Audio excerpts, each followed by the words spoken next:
dans cet exposé, je vais essayer de... Donc il y a une partie qui, je pense, peut être présentée à des étudiants de classe préparatoire moyennant quelques adaptations que je préciserai. Donc je vais parler de modèles de branchement, donc, où les objets qui sont derrière sont des arbres aléatoires et sont les modèles les plus naturels où il y a beaucoup d'indépendance. Hein. Donc je vais commencer par donc présenter ce qu'on appelle les processus de branchement à temps discret et à valeur dans les entiers positifs. Alors, on considère qu'on a une population d'individus qui part d'un certain nombre d'ancêtres,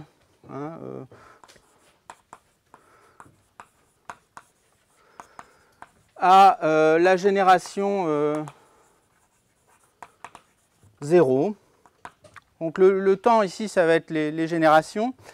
Et puis, on va se faire quelques hypothèses qui ne sont pas très réalistes d'un point de vue biologique, mais qui sont les choses les plus simples qu'on puisse considérer dans ce domaine. On va supposer que chaque individu a un nombre aléatoire d'enfants distribués selon une loi mu qui ne dépend pas de l'individu. Hein. Une loi mu, donc c'est une loi sur les entiers. Hein, donc voilà, mu de k est positif et la somme des mu de k fait 1. Donc on appelle mu, ça va être ce qu'on va appeler la loi de reproduction de la population. Et on fait une autre hypothèse, c'est que, alors qui est assez ambiguë, chaque individu se reproduit indépendamment. Alors, oui, alors une partisane extrême de la rigueur vient de s'étouffer, elle a raison.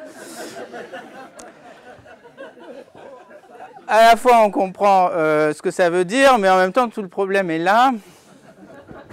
On va bien sûr définir ça rigoureusement, mais c'est...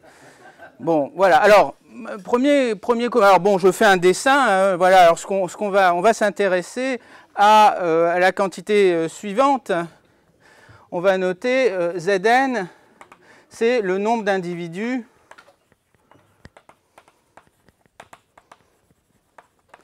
à la génération n. Hein, c'est-à-dire, bon, si le parent est à la génération n, les enfants de cette personne sont à la génération n plus 1.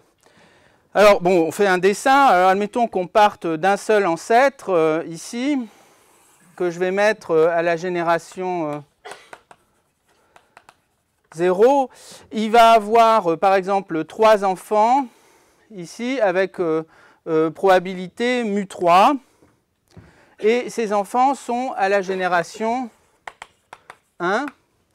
Et puis, bon, conditionnellement au fait qu'ils existent, ces enfants, ils vont eux-mêmes avoir un nombre aléatoire d'enfants et ces variables vont être indépendantes les unes des autres. Bon, c'est là qu'il y a un petit problème de rigueur. Alors celui-là, par exemple, n'en a pas, donc avec probabilité mu0. Celui-là, on a 1 avec probabilité mu1. Alors, ces enfants sont à la génération 2, etc. Hein, bon. Donc ici, on va compter le nombre d'individus à chaque génération. Donc Z0 ici vaut 1, Z1 vaut 3, Z2 vaut 3, et puis ici Z3 PO2, bon, etc. Alors, vous voyez que c'est un modèle de généalogie très simple. En réalité, bon, quel est le modèle déterministe qui lui correspondrait? C'est vraiment un modèle un peu triste, hein, qui serait, les gens ont, c'est un modèle autoritaire chinois, les gens ont le même nombre d'enfants. Bon, en l'occurrence en Chine, 1, mettons par femme, si on s'intéresse.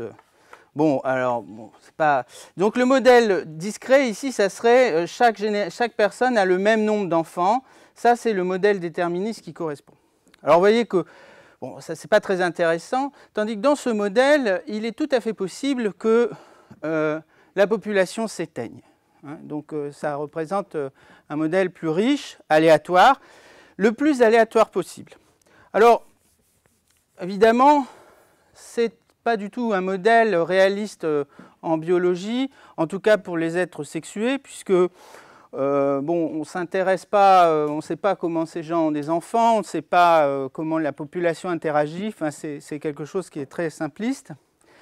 Mais il a été inventé, hein, par Jules Irénée Bien-Aimé en 1845 pour étudier une grave question qui obsédait les gens de l'époque, c'était la disparition des noms des familles aristocratiques françaises. Grave problème qui inquiétait beaucoup les gens, et pendant longtemps.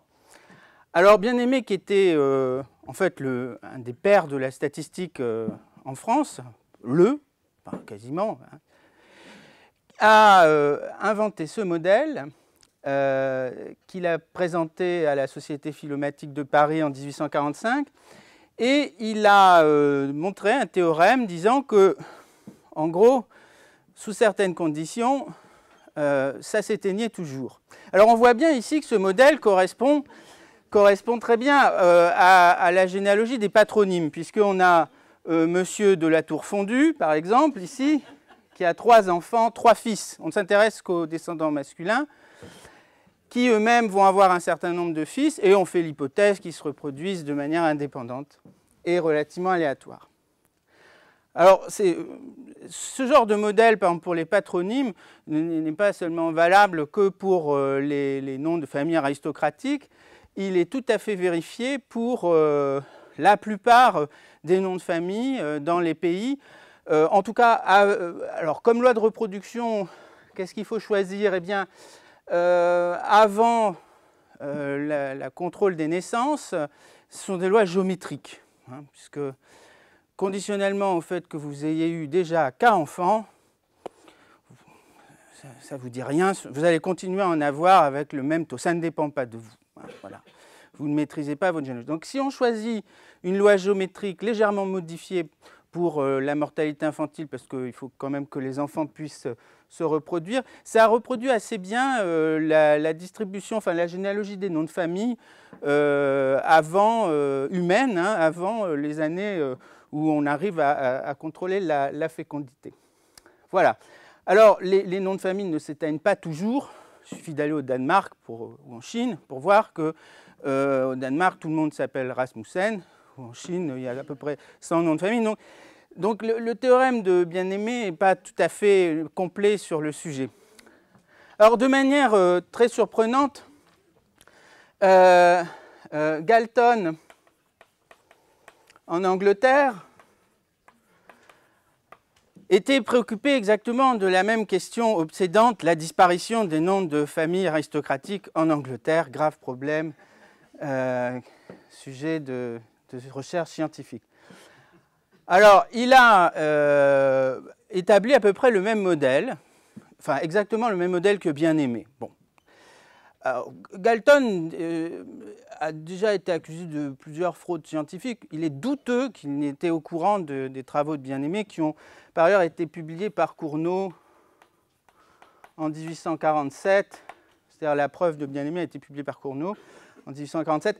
Donc Galton était sans doute au courant, mais ne comprenait pas la preuve de Cournot. C'était un scientifique touche-à-tout, aux idées assez brillantes, mais pas un très bon mathématicien, il faut le dire, même si il est quand même, et ce n'est pas Gérard qui me contrôlera, l'inventeur de la notion de covariance, et qu'il a laissé, disons, des idées assez importantes en statistique.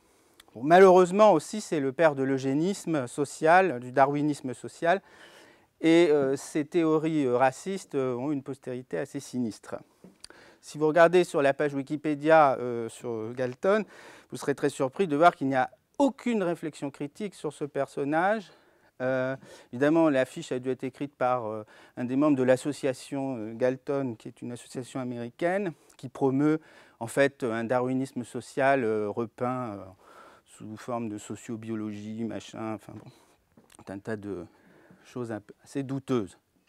Bon, enfin, ce Galton a posé cette question sous forme d'une énigme dans The Educational Time, et il attendait une réponse pour la publier à son compte. Mais il ne recevait pas de réponse satisfaisante, donc il s'est tourné vers un mathématicien, Walton, Watson, pardon.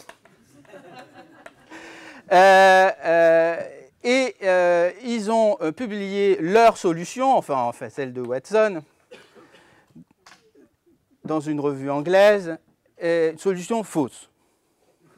C'est pourquoi, depuis ce temps-là, ces processus s'appellent processus de Galton-Watson.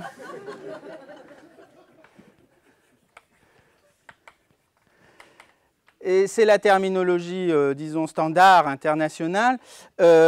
Parfois, maintenant, par charité, et surtout en France, on rajoute bien aimé Galton, Watson. Bon. Alors, bon, moi, processus de branchement, voilà.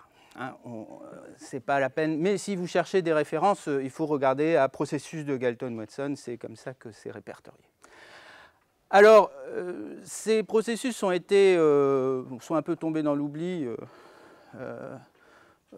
jusqu'à ce qu'on s'intéresse à des modèles de physique nucléaire et à des histoires de réactions en chaîne. En fait, ils ont été assez étudiés, simulés, et des variantes de ce modèle ont servi pour expliquer et modéliser des réactions en chaîne dans des réactions nucléaires. Bon, alors, vous voyez que, voilà, vous avez un média qui contient un certain nombre d'atomes instables, et vous avez un neutron qui se balade. Alors, avec une certaine probabilité P, le neutron est absorbé, il ne se passe rien. Avec une certaine probabilité 1 - P, cet atome se subdivise en d'autres produits nucléaires et libère un certain nombre de neutrons, etc., qui vont eux-mêmes éventuellement faire la même chose. Donc on voit ici qu'on a exactement le même modèle. Alors bien sûr, ici il faut... Alors ici, la population s'éteint, il n'y a pas d'explosion, elle ne s'éteint pas, il y a une réaction en chaîne nucléaire. Donc pour calculer, essayer d'estimer cette probabilité d'extinction, tout un tas d'outils numériques surtout, et à l'époque numérique ça veut dire on a une roulette et on fait des expériences aléatoires à la main, ont été développés un peu avant la Deuxième Guerre mondiale et pendant la Deuxième Guerre mondiale. Bon, alors il est temps de définir rigoureusement ces objets. Alors pour ça on va se donner on va se donner un espace de probabilité. Voilà. Et puis des variables aléatoires. Alors, j'en dirais un mot à valeur dans les entiers. On va s'en donner beaucoup.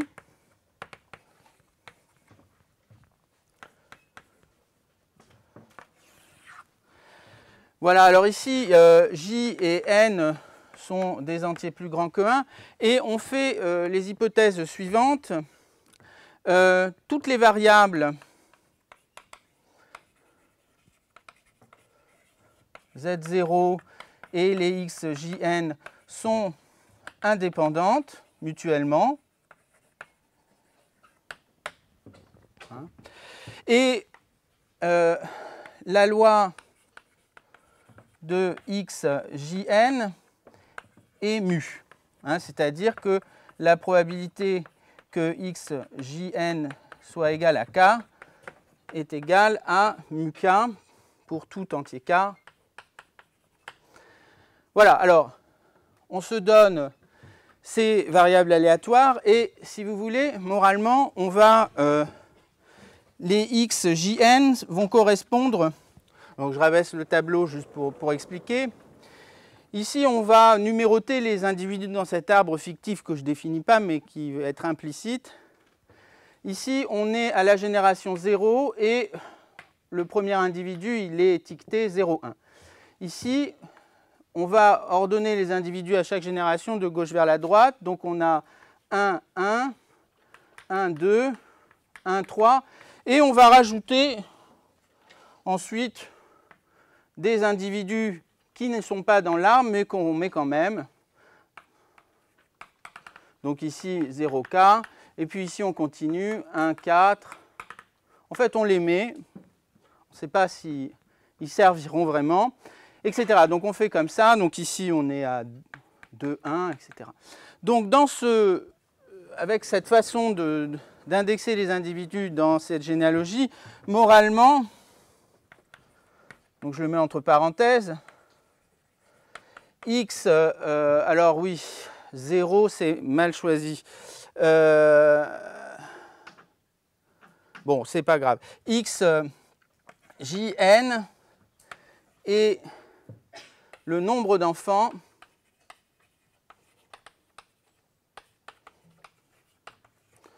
de l'individu ici indexé jn plus 1. Bon, peu importe. Je n'aurais pas dû commencer à 0. Alors, à ce moment-là, on définit récursivement. Oui, alors je me suis trompé, c'est dans l'autre sens. Bon, voilà, je voulais être clair et le résultat, c'est le contraire. Je mets d'abord la génération et en fait, c'est très mauvais. Bon, peu importe. Je vais marquer la définition. Et, donc, on définit récursivement une suite Zn de variables aléatoires en posant Zn plus 1 qui est la somme pour j compris entre 1 et x et Zn, et on va sommer les jn plus 1. Voilà. Et ça, c'est si Zn est différent de 0. Et sinon, on va poser Zn plus 1 qui est égal à 0 si Zn est égal à 0. Bon, voilà. Alors,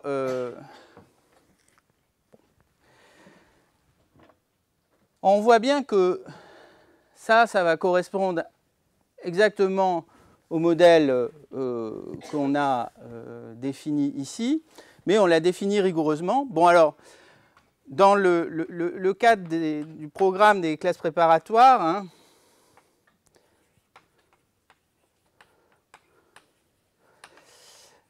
ici, bon,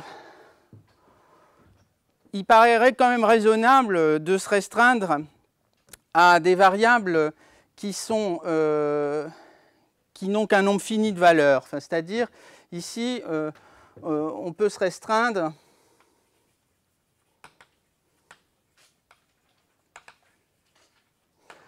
à une loi mu à support fini.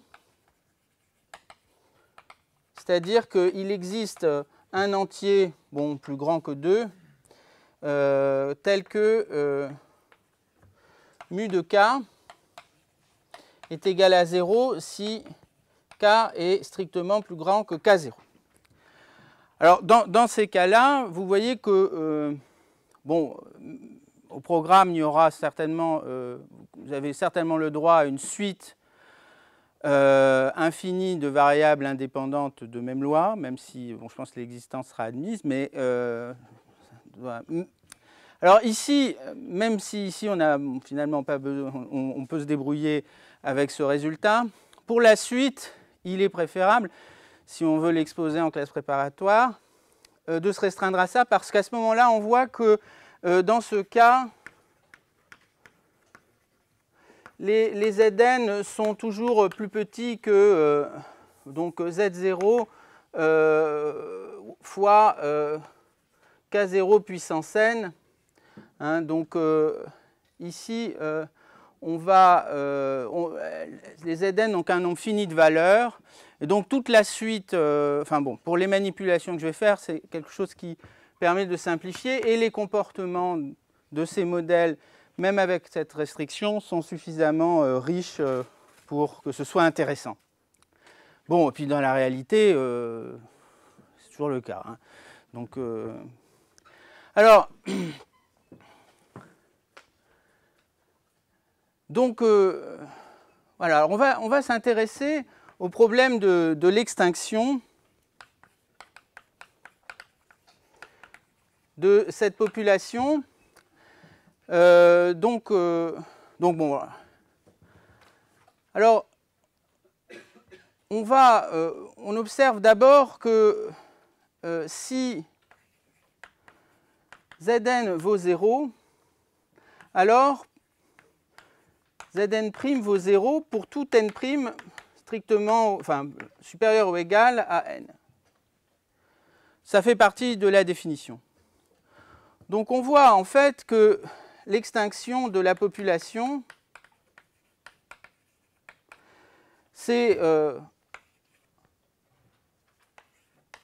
l'événement qu'il existe un entier tel que Zn vaut 0, et puis si on touche 0, de toute façon après, c'est terminé, on reste à 0, la population est éteinte. Alors, bon, formellement, c'est une union d'ensemble, hein, donc une union de ces événements-là. Et on remarque aussi que ces événements sont croissants pour l'inclusion.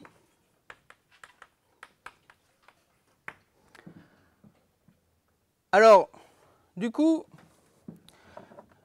ces propriétés-là nous permettent de calculer l'événement de l'extinction grâce à une propriété élémentaire des probabilités que j'ai rappelée ici, sans laquelle on ne fait pas grand-chose. Eh bien, donc, la probabilité de l'extinction, qui est donc une union d'événements croissants pour l'inclusion, eh bien, ça va être la limite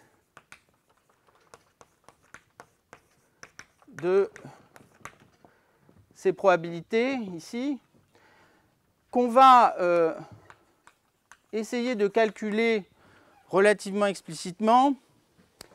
Et pour ça, on va introduire la fonction génératrice on va le faire avec des méthodes utilisant les fonctions génératrices de variables aléatoires.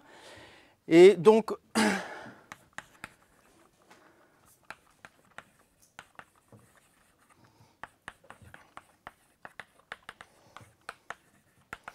on va introduire la fonction génératrice de la loi de reproduction.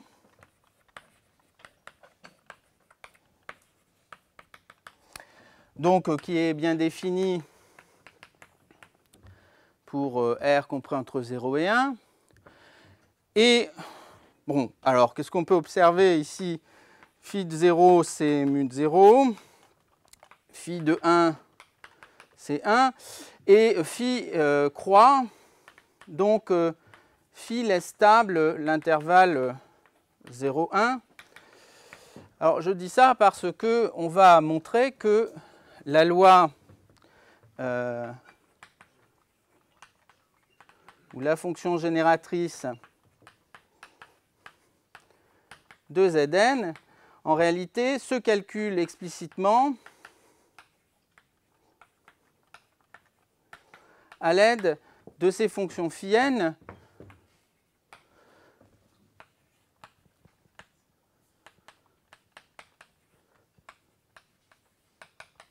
qui sont les itérés de la fonction phi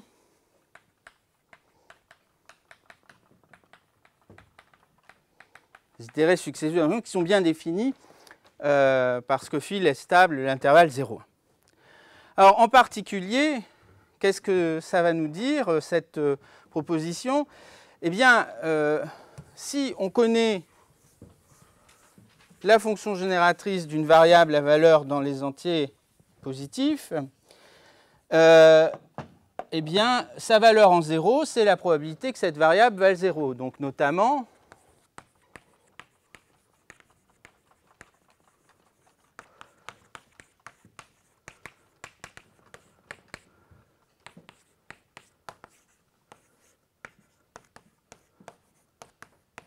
voilà, on a ceci. Alors, bon, on va montrer ce résultat. Alors, on va commencer par fixer K, un entier plus grand que 1, et on va regarder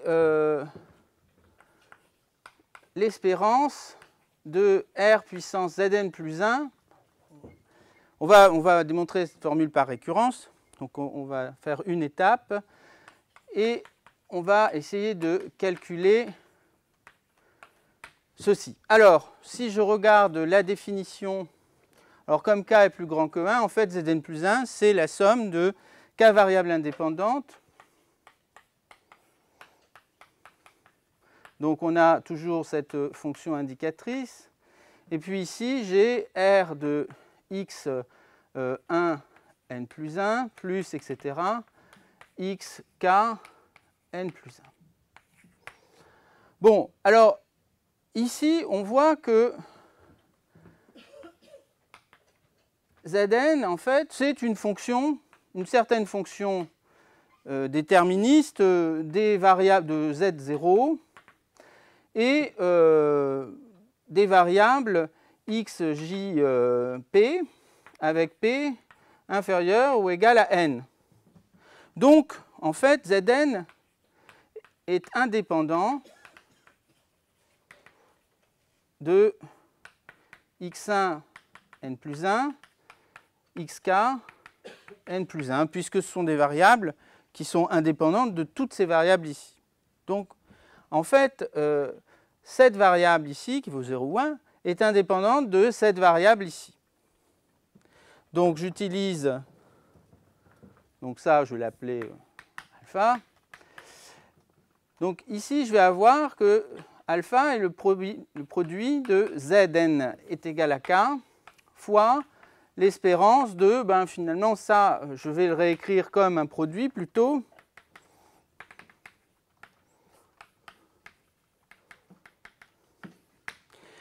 Et ce produit sont des variables indépendantes, c'est des variables indépendantes. Donc, de nouveau, je réutilise cette même propriété. Et donc, en fait, comme ces variables, bon, je vais l'écrire une fois.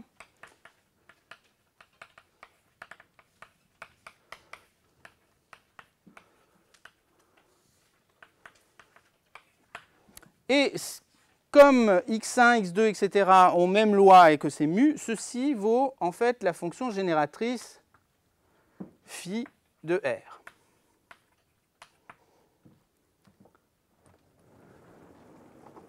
Bon, alors, ce que nous donne ce calcul, finalement,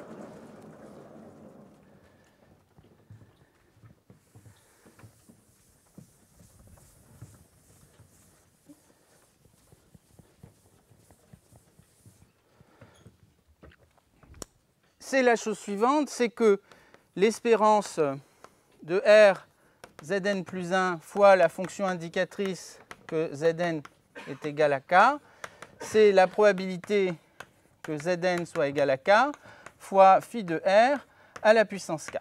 Alors, c'est vrai aussi pour k égale 0 de manière triviale. C'est-à-dire si k vaut 0, ça veut dire qu'ici on est sur l'événement Zn vaut 0, donc Zn plus 1 vaut 0. Bon, ici, ça va être vrai. Donc c'est vrai en fait pour k positif. Alors, voilà, alors ensuite on va sommer en k. Donc, bon, je vais plutôt partir de ceci. Donc j'affirme que on a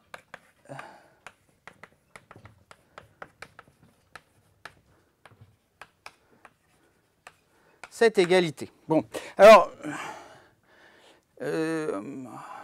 dans un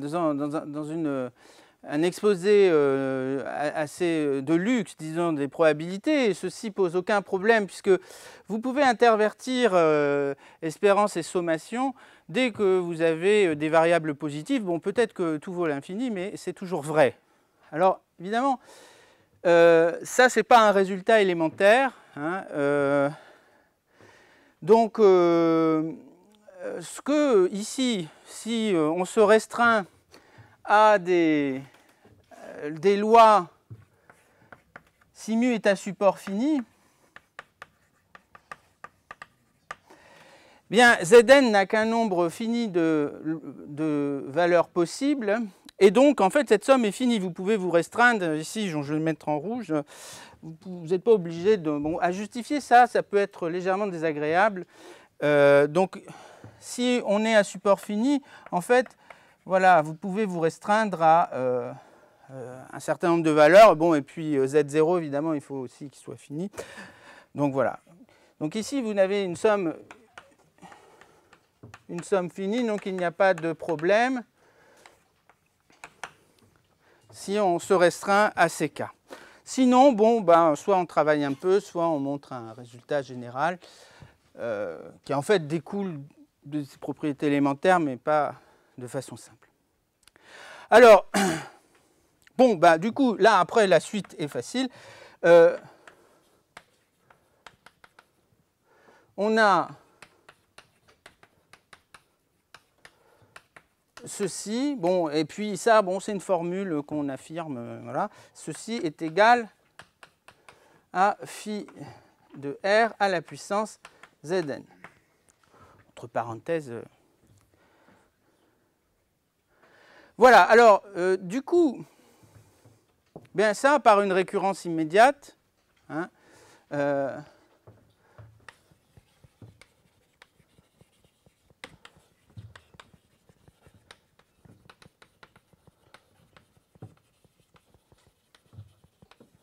voilà, on a ceci qui est égal à ceci. Bon, on voit que ça implique immédiatement la proposition. Alors, maintenant, tout le problème est de calculer la limite de... donc, le problème revient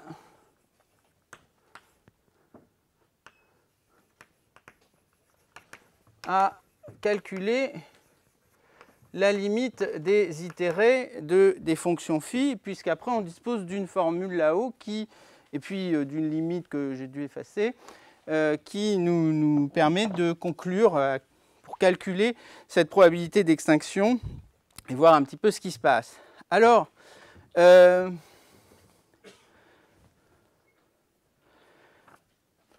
donc, alors pour faire ça, bon, on va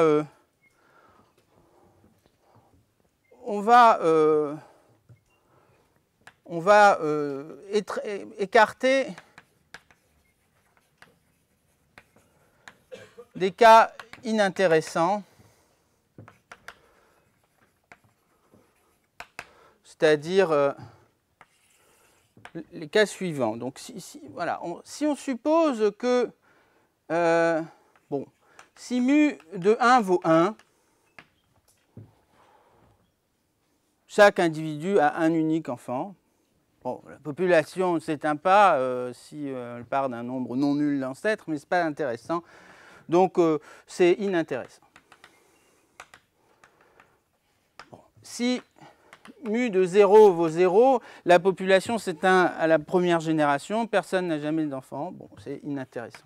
Alors, un tout petit peu moins inintéressant, mu de 0 plus mu de 1 est égal à 1, hein, avec mu 0, mu de 1 strictement positif. Alors, vous voyez que chaque individu va avoir, enfin, sa postérité va s'étendre sur la durée de sa généalogie est une loi géométrique, hein, qui est finie presque sûrement. Donc, la population s'éteint. Et ça n'est pas très intéressant comme généalogie. Alors, on va supposer faire une hypothèse que mu est non trivial.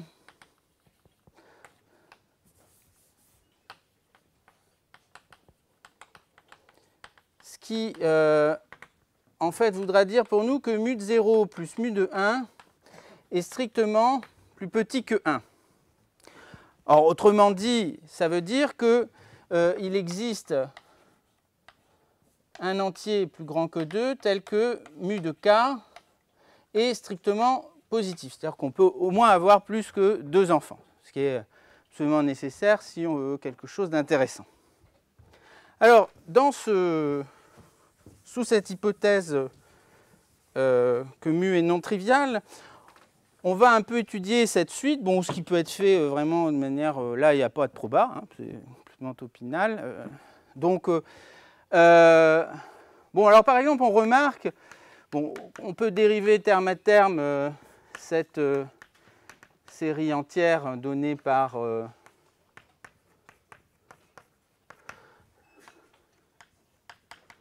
alors ici, évidemment, on va se restreindre à R qui est strictement plus petit que 1.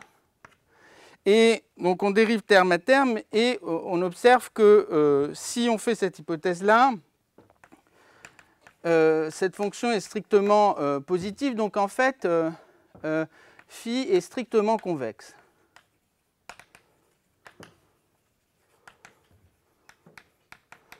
Et bon, bien sûr, elle est croissante. Bon.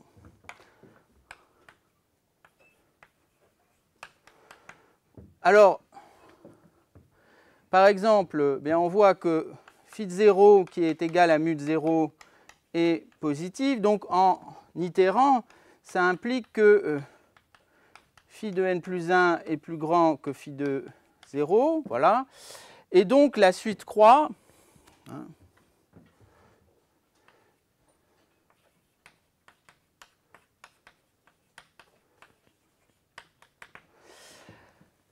et ensuite, elle croît, donc elle converge.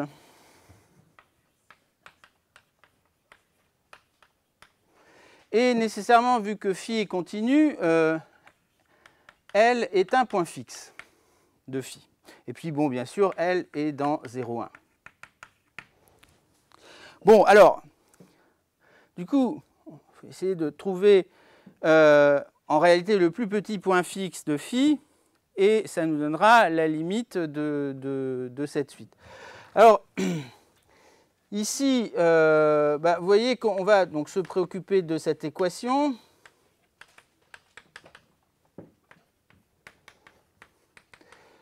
Et elle a deux solutions, ou une solution, ou zéro solution, puisque phi est strictement convexe. Donc,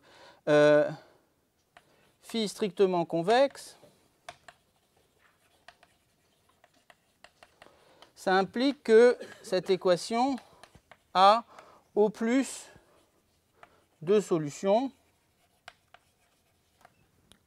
Bon.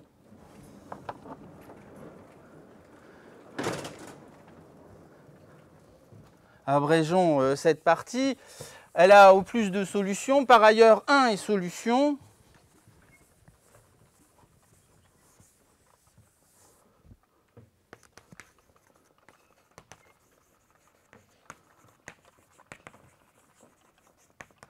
Donc, elle a une ou deux solutions. Alors, on note Q, la plus petite solution de l'équation de point fixe. Alors, bien, Q est égal à 1 si et seulement si cette équation a une seule solution. Et Q est strictement compris entre 0, enfin, il peut être nul, mais en tout cas strictement plus petit que 1, si et seulement si cette équation a deux solutions. Il n'y a pas d'autre cas possible.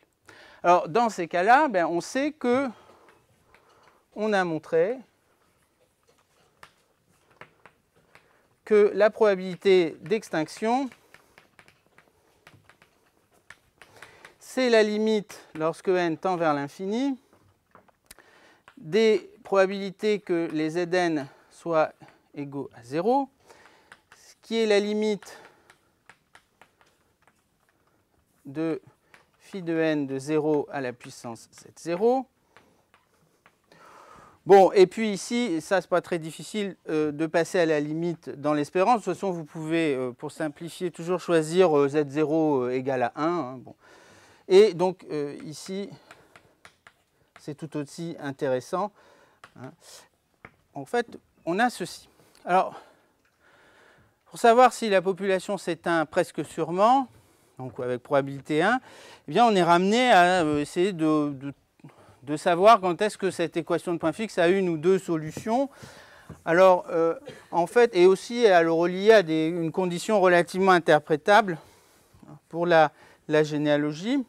Alors, ça, c'est quelque chose d'assez simple à faire. C'est lié, on va introduire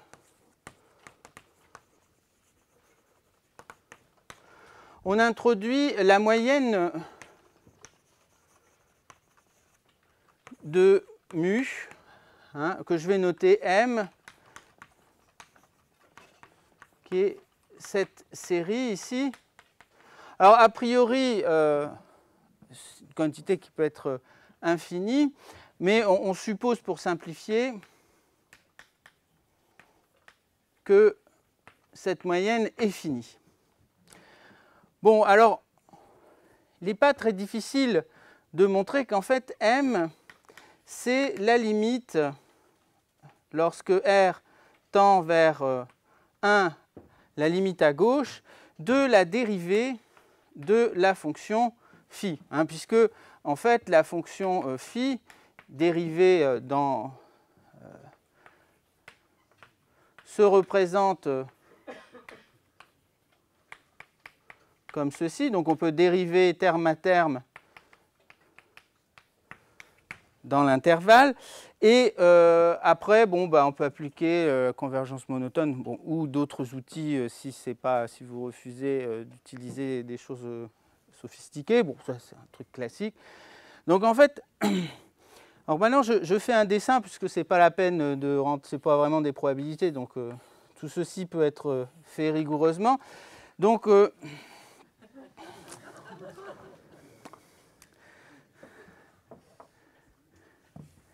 certainement mieux que ce que je ne le fais. Alors, si m est strictement plus grand que 1, alors qu'est-ce qui se passe? On voit que ici, la pente en 1 à gauche, elle est strictement plus grande que 1. Donc, on va avoir une situation comme ceci et nécessairement, on voit que Q est strictement plus petit que 1. Et si m est inférieur ou égal à 1, alors à ce moment-là, la situation où je dessine le graphe de phi est différente. La pente ici est comme ceci et on est dans cette situation et Q vaut 1. Bon, alors il faudrait le montrer en détail.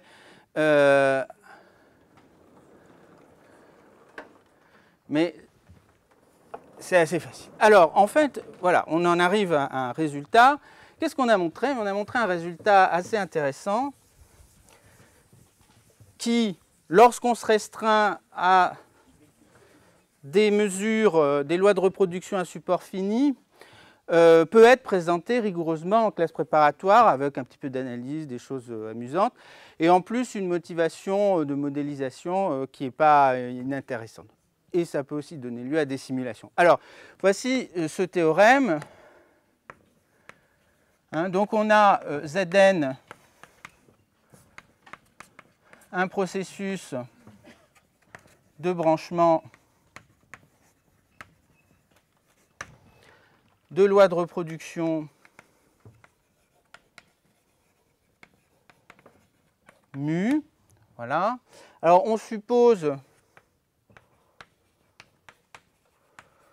que la mesure est non triviale. On note phi sa fonction génératrice.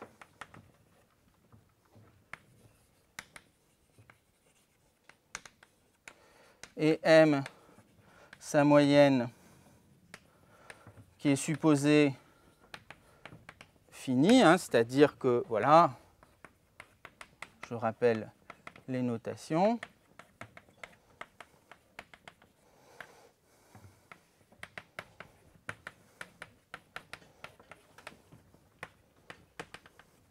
Voilà, et à ce moment-là, donc, on note Q, la plus petite solution de phi de R égale R, donc le plus petit point fixe de phi. Alors, il y a deux cas.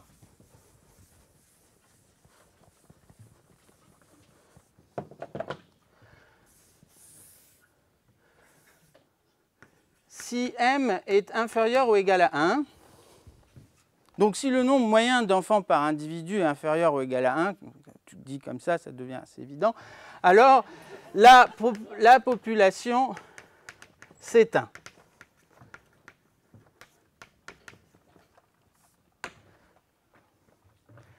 Donc, alors l'autre cas, si m est strictement plus grand que 1,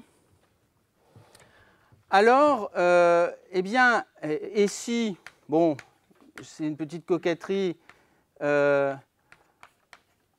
faut quand même que, de temps en temps, il y ait au moins un ancêtre, sinon, il ne se passe pas grand-chose. Donc, et si on a ça, alors, la probabilité d'extinction se calcule précisément comme ceci.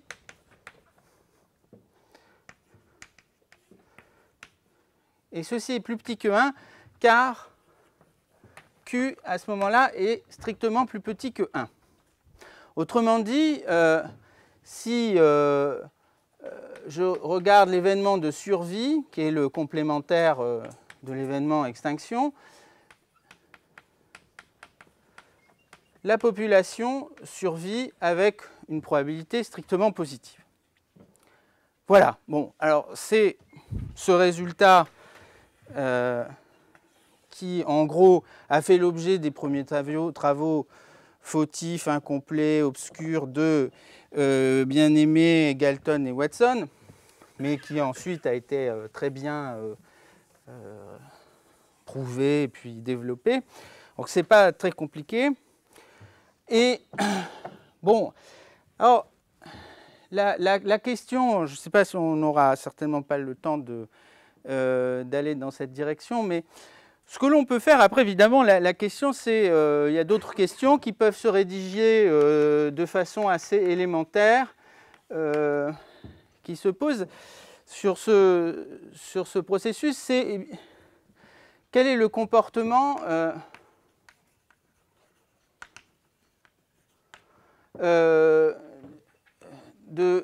asymptotique de Zn sur l'événement de la survie de la population. Alors évidemment, lorsque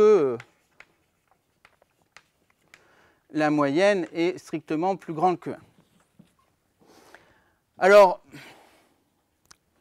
bon, ici, en fait, déjà, on peut avoir une petite idée de ce qui peut se passer, puisqu'on peut calculer exactement en appliquant les mêmes idées qui a permis de calculer la loi. On peut calculer la moyenne. On va supposer, pour simplifier, on suppose que Z0 vaut 1 avec probabilité. On prend un seul ancêtre fixé. Et alors à ce moment-là, la moyenne de Zn, c'est m à la puissance n. En fait, voilà. Bon.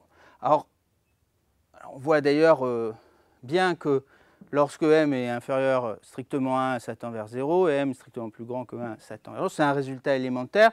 Donc la preuve, preuve, je ne vais pas la faire, mais similaire au calcul de la fonction de répartition, la fonction génératrice de Zn. Hein. Donc je ne vais pas le faire, mais c'est exactement le même genre de raisonnement. Vous pouvez la dériver si vous voulez. Bon. Alors, donc, la question c'est, en fait, ce que l'on peut montrer, de manière générale, c'est que... Ah, bon, tant pis.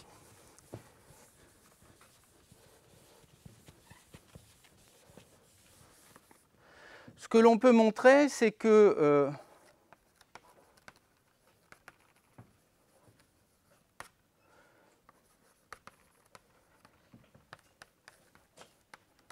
conditionnellement à la survie, la population tend vers l'infini,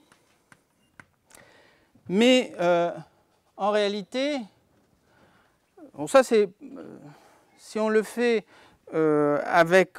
c'est tout à fait possible de le faire avec le programme de classe préparatoire en se restreignant à des lois à support fini. Enfin, ceci dit, ça demande une contorsion. Donc, bon. Mais ce n'est pas tout à fait satisfaisant. Alors, en fait, ce que l'on aimerait bien vérifier, c'est que les Zn, lorsque la population survive, croissent très vite, c'est-à-dire géométriquement, comme leur moyenne. Donc, alors ça n'est malheureusement pas toujours vrai. Il peut y avoir des lois de reproduction un peu bizarres qui font que ça ne se passe pas comme ça. Mais si on fait une hypothèse supplémentaire, hein, si on suppose, ce n'est pas l'hypothèse optimale, hein, que la loi de reproduction a des moments d'ordre 2, alors on peut montrer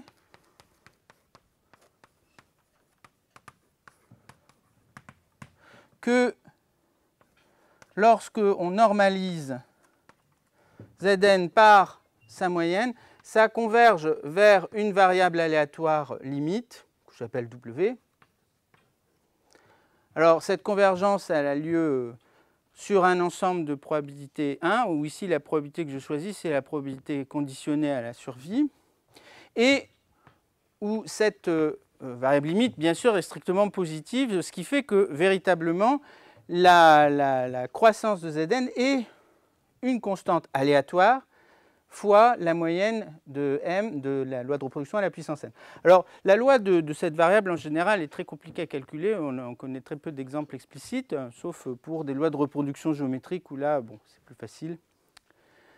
Alors, bon, là aussi, bon, j'ai rédigé, j'avais l'ambition un peu folle de faire... on peut le faire à peu près, bon, ça, c'est pas tout à fait vrai quand même. On peut démontrer ça dans l'adhérence du programme de classe préparatoire. Alors, parce qu'évidemment, ça, ce n'est pas une variable discrète, à la limite. Mais c'est une limite de variable discrète. Alors, qu'est-ce qu'on dit? Pour montrer ça, on va trouver un oméga 0, qui est un truc qu'on connaît explicitement. Hein, c'est une intersection, enfin une union d'intersections d'ensembles fabriqués avec des variables discrètes. Bon, ce n'est pas quelque chose de probabilité 1, et pour tout oméga dans ce truc-là, cette suite de réels positifs et de Cauchy. Donc elle a une limite. Voilà. Et la limite, je l'appelle W. Bon, alors là où il y a des ennuis, c'est que W, évidemment, après, vous allez vouloir calculer son espérance. Et bon, là, c'est foutu. Enfin, non, c'est pas vrai. On peut quand même dire des choses. Enfin, on peut aller assez loin, en réalité. Bon. Alors, pour ceux qui le veulent, j'ai rédigé une preuve. Alors, faisons quelques commentaires parce que, bon, ce résultat n'est pas très surprenant. En réalité, ce qui est surprenant, c'est que Galton se soit trompé.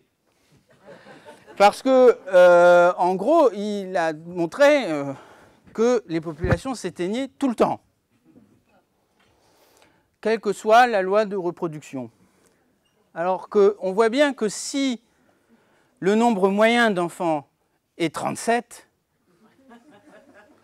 il y a quand même de bonnes chances pour que la population survive. Mais néanmoins, elle ne survit pas à tous les coups.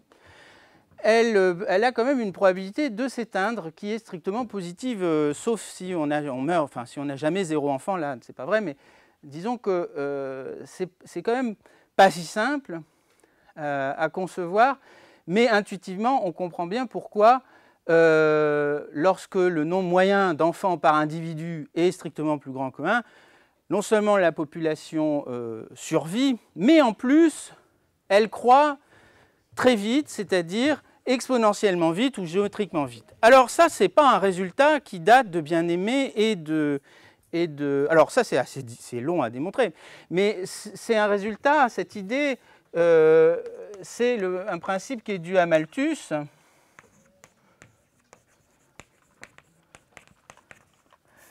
hein, qui quand même a dit la chose suivante, si la fertilité... Hein, alors le nombre moyen d'enfants moyenne est strictement plus grand que 1, une population croît géométriquement. Alors, son principe, il le dit bien, c'est en l'absence des limitations de ressources. Alors évidemment, lui, c'était un économiste et un démographe. C'est lui qui a compris le premier, je crois, ce principe que si, il a même fait un petit modèle, si la fertilité moyenne des individus dans une population est strictement plus grande, alors la population croît, mais croît très vite, géométriquement. Et il en a tiré des conclusions économiques, hein, qu'on connaît tous, c'est-à-dire que dans un monde où des ressources sont finies, si y a une population qui croît comme ça sans arrêt, il va se passer quelque chose, et de désagréable en général. Alors c'est pas bon, c'est alors ce genre de raisonnement qu'on appelle maintenant malthusien, c'est plutôt péjoratif. En réalité, son principe, il est tout à fait vérifié lorsque on a des populations animales qui n'ont aucune restriction de ressources. Hein. Sinon, on ne ferait pas de pain, on ne ferait pas de bière. Hein. Il suffit de mettre du sucre dans une solution où il y a des levures, par exemple, pour voir que ça croît exponentiellement. Alors, à un moment, ça s'arrête. Et pourquoi ça s'arrête? Parce que le milieu a été consommé, toutes les ressources ont été consommées. Donc, alors, ce qu'on observe pour la croissance de population, en fait, c'est souvent des courbes logistiques. Donc, pour les bactéries, par exemple, ça croît exponentiellement, puis à un moment donné, le milieu, les ressources sont un facteur limitant. Bon, on a des modèles avec des équations plus ou moins réalistes selon les types de limitation du milieu qu'on regarde. Enfin, c'est à peu près toujours la même tête. Et alors, il se trouve que si on regarde la population humaine, c'est exactement la même chose. Hein. C'est la même courbe. Alors que ça augmente exponentiellement. Et puis, par exemple, dans des pays où il y a eu une transition démographique qui s'est faite, ça se stabilise. On est dans une voie de stabilisation. Donc, il y a des projections pour la population mondiale qui ressemblent beaucoup à des courbes logistiques. Après les détails, évidemment, on se trompe d'un pouillème dans les données et on aboutit à 15 ou 30 milliards d'individus ou 10, bon ça je n'en sais rien. Mais disons que donc le principe de Malthus n'est pas complètement inopérant dès qu'on dit qu'il n'y a pas de limitation de ressources. Alors, c'est ce que l'on montre, en fait, hein, ce théorème, il dit le modèle qu'on regarde satisfait véritablement le principe de Malthus. Alors, en fait, ce principe de Malthus est très important, et notamment a inspiré Darwin, hein, qui a compris il a compris deux choses dans le principe de Malthus. La première, c'est que voilà, les populations, leur vitesse de croisière, lorsqu'elles ne sont pas malades et qu'il n'y a aucun facteur de limitation, les populations animales croît exponentiellement. Or, dans la nature, ce n'est pas ce qu'on observe. Donc, il y a donc des facteurs de limitation qui sont une pression des ressources ou du milieu, bon, ou une compétition ou autre. Enfin, bon, sans parler de compétition, il y a donc des facteurs limitants, mais cette pression démographique, elle est très forte, et donc elle va pousser les animaux à occuper toutes les niches, toutes les ressources possibles, en se spécialisant si possible. Alors après, la deuxième conclusion qui tire du principe de Malthus et qui n'avait pas été spécialement vue par d'autres, c'est que si vous avez deux populations qui sont sur les mêmes ressources, alors une petite différence de fertilité, donc s'il y en a une qui a une moyenne M1 et l'autre une moyenne M2, va engendrer une grande différence entre les tailles relatives de ces populations très rapidement. Et donc, en réalité, c'est ce qui rend convaincant l'idée que même un très petit changement dans la fertilité, qui peut être dû au hasard, à quelques phénomènes assez difficiles à expliquer, va se traduire par un changement dans les rapports des populations. Et ça, c'est la deuxième chose qui est une conclusion du principe de Malthus qu'a utilisé Darwin pour, disons, faire reposer l'idée de changements qui peuvent être assez rapides dans des types de populations, dans le phénomène de spéciation et de compétition. Bon, alors, voilà. Alors, il se trouve que pour les familles aristocratiques françaises, c'est assez... Donc c'est vrai, nos aristocrates sont sous-critiques, c'est-à-dire ont une moyenne de reproduction inférieure ou égale à 1, en tout cas pour les enfants masculins, puisqu'ils ont tendance à disparaître. Grave problème qui a obsédé l'élite française jusque récemment, puisqu'il y a même des lois qui ont permis aux gens de racheter des particules de noms de familles qui tombaient en déshérence. Alors, par exemple, le père de Valéry Giscard d'Estaing a fait ça. Et enfin, au départ, il avait choisi un vieux nom de la Tour Fondue. Je n'ai pas choisi au hasard. Bon, l'héritière, la dernière héritière s'y est opposée. Sans ça, je pense que Giscard n'aurait pas été élu, parce que Giscard de la Tour Fondue, c'est un peu difficile. Alors, il semblerait que toutes les familles aristocratiques soient sous critique, hein, puisqu'elles ont tendance à s'éteindre, sauf en Hongrie, où un quart de la population peut se prévaloir d'origine noble. Alors bon, on ne sait pas très bien pourquoi. Bon, alors soit ils ont des aristocrates surcritiques, mais il est probable qu'il y a eu des politiques d'anoblissement, un peu comme sous le Second Empire, assez généreuses, qui expliquent ceci. Bon voilà, alors l'autre chose, c'est à cause de cette croissance géométrique des noms de famille et si vous avez des moyennes qui divergent très faiblement, ce que vous avez observé, c'est que très rapidement, un nom, ou 2 ou 10, enfin un petit nombre de noms vont dominer. C'est exactement le principe darwinien donc par exemple les Rasmussen au Danemark ou les Wang en Chine. C'est exactement ce phénomène.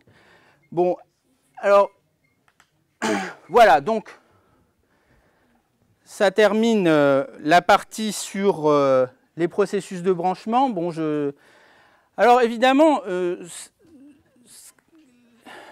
on a quelque part présenté un modèle de généalogie très simple, mais qui quand même donne lieu à des phénomènes assez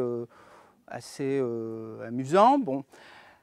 Alors, en fait, l'objet qu'on aura envie de définir, qui est caché derrière, ce n'est pas la taille de la population au cours du généalogie, c'est l'arbre généalogique. C'est ça qu'on a envie de définir. Alors, c'est ce que je vais expliquer maintenant. Mais avant, puisque Raphaël nous a parlé de percolation, je vais vous montrer une application à la percolation de ce résultat qui est encore je crois, au tableau. Donc,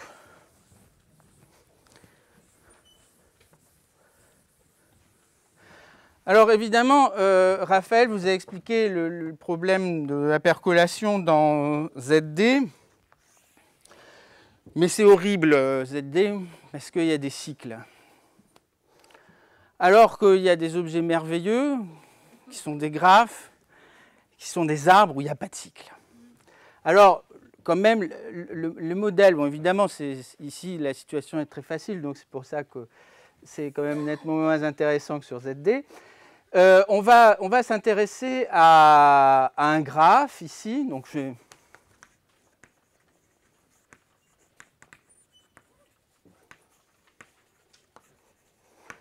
Donc, percolation sur les arbres réguliers. Et donc ici, je vais me fixer un entier plus grand que 2 et je vais regarder l'arbre AR. Bon, c'est mal choisi, mais tant pis. Que je vais noter TA. Donc, bon, bah, c'est tout simplement un arbre où il y a une racine ici. Et ici, bon, je vais prendre A égale 2, hein, un arbre binaire. Et puis, voilà, chaque sommet a 2 enfants, qui a 2 enfants, qui a 2 enfants, qui a 2 enfants, etc. Bon, voilà. Donc, ça, c'était 2. Alors, on va, je prépare un tout petit peu la suite. En fait, on peut dire que cet arbre AR, on peut l'identifier avec l'ensemble des mots finis qu'on peut écrire avec les entiers allant de 1 à A. Alors, je vais expliquer pourquoi. Sur l'arbre binaire, bon, par exemple, la racine ou l'ancêtre de cet arbre, ça va être le mot vide. Et puis, le premier enfant du mot vide, on va l'étiqueter 1. Le deuxième, 2.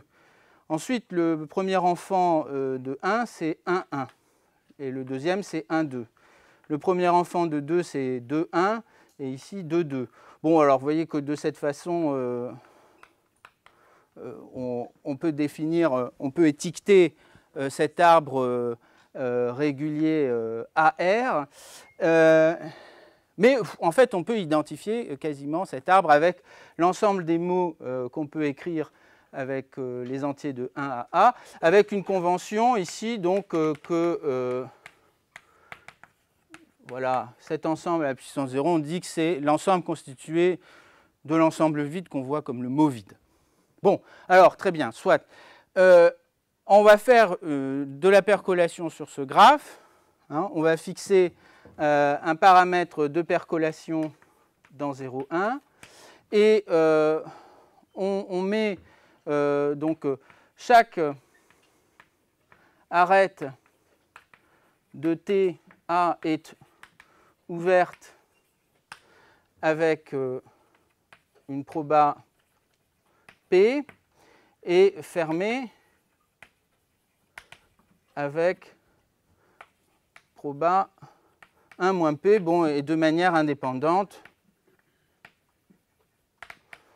Alors là aussi c'est ambigu, mais vous savez ce que ça signifie. Ça veut dire que chaque arête est ouverte ou fermée de manière indépendante, ouverte avec probabilité P, fermée avec probabilité. Bon, il y a une manière de formaliser ça, comme l'a expliqué Raphaël. Bon, et on va s'intéresser donc à CP de, non pas à l'origine, ici ça va être la racine, c'est-à-dire la composante connexe contenant la racine. C'est-à-dire, bon, je vais mettre en rouge les arêtes ouvertes. Voilà.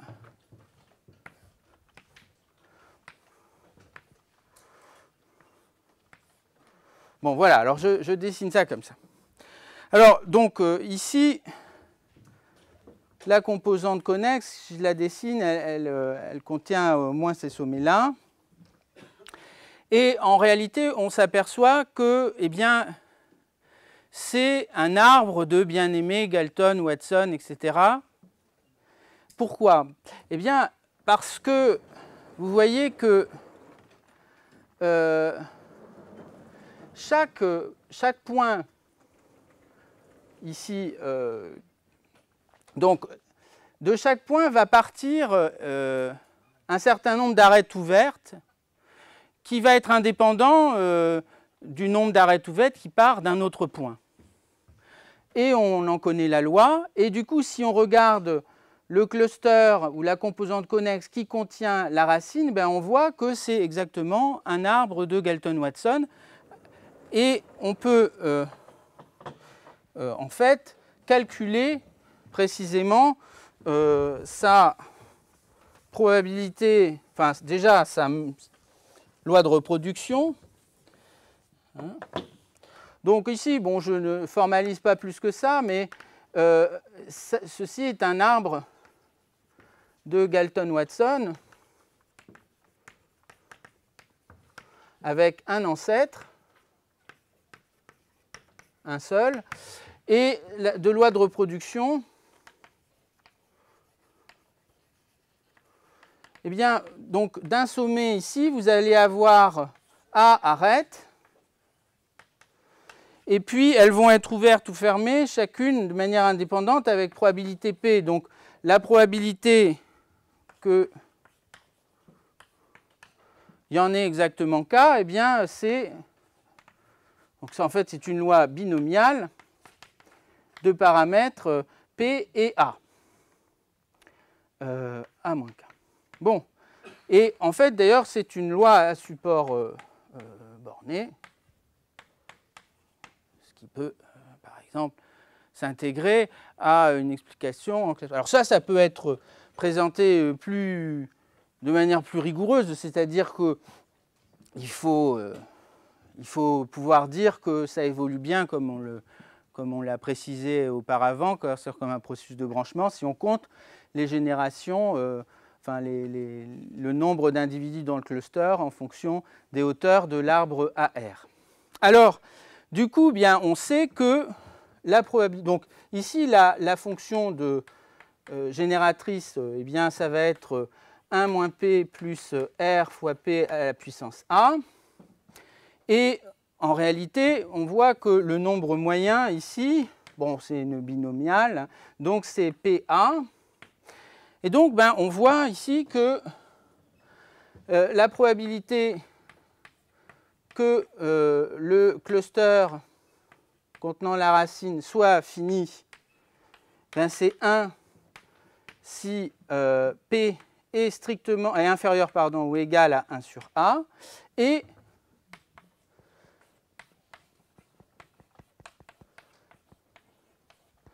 sinon, alors bon, on a plutôt regardé, donc il faut plutôt regarder ça, c'est ça qu'on fait en percolation. Et ça, bien, ça va être égal à 1 moins Q qui va dépendre de P, ici, et qui est strictement positive si P est strictement plus grand que A, ou Q de P, c'est le point fixe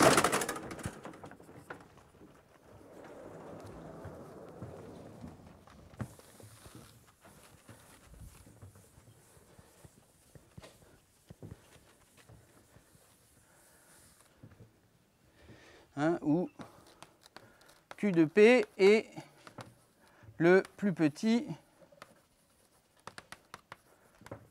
point fixe de l'équation 1 moins P plus P fois R à la puissance A égale R. Alors, en fait, donc, si on appelle θ de P, donc cette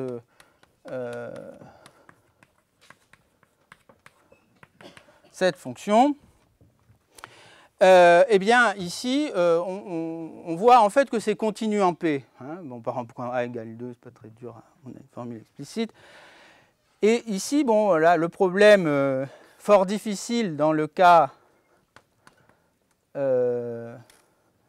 des réseaux sur les arbres est assez résolu de manière assez triviale par notre théorème sur les processus de branchement.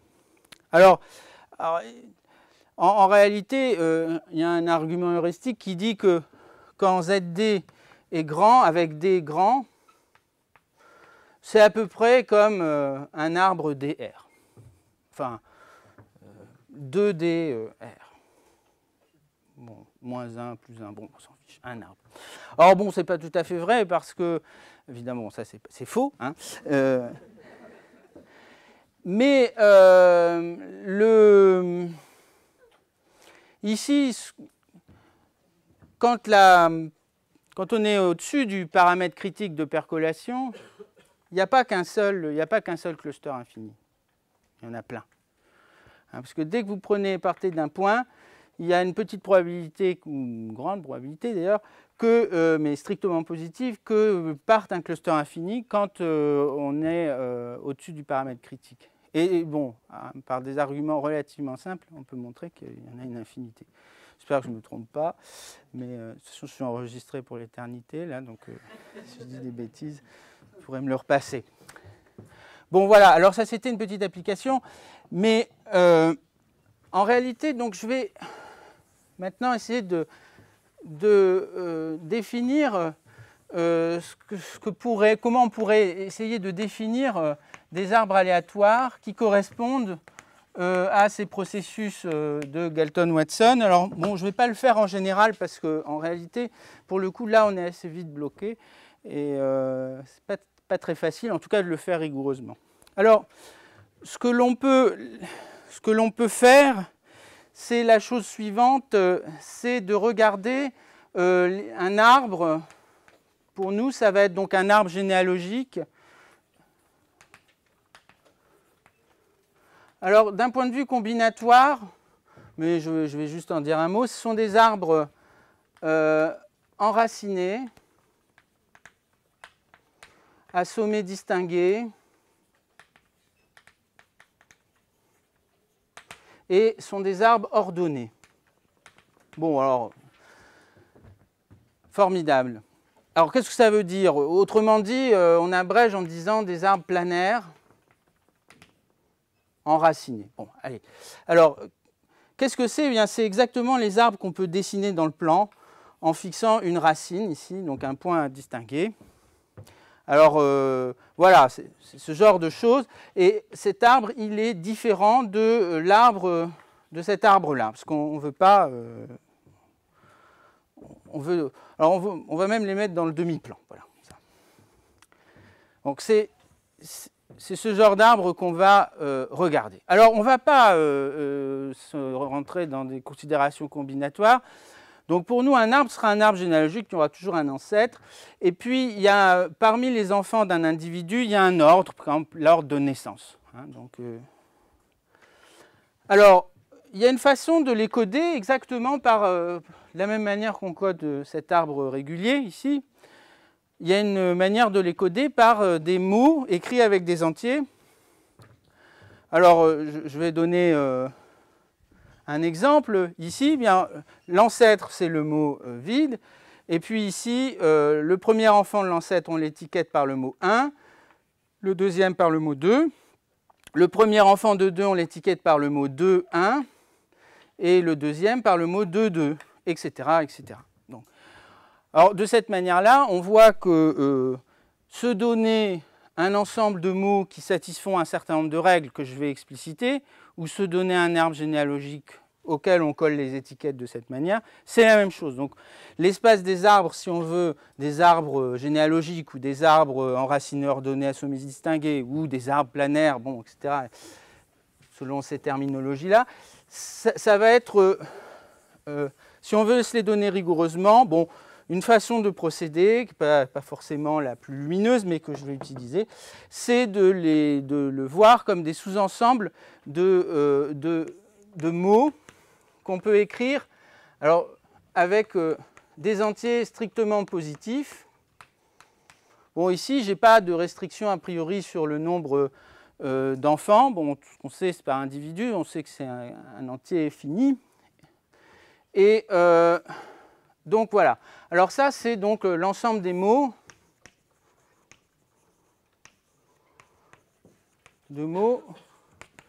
finis, écrits